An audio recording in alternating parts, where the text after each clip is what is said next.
So I'll be showing you how to rename or how to change the name of your Google Pixel tablet. So what you want to do is go to settings. On the main settings page, scroll down on the left hand side panel until you get to about tablet. Tap on that. And then under about tablet, the first option is device name. If you tap on that, you'll notice you can actually edit the name. So you can delete the name that's there and change it to whatever name you want.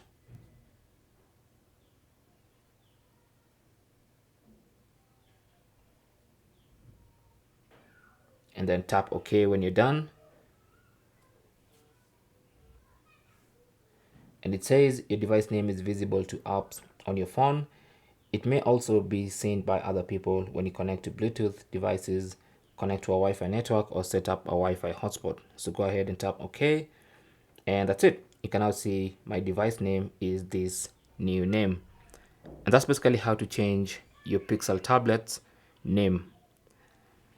Thanks for watching. Leave your comments and questions down below, and good luck.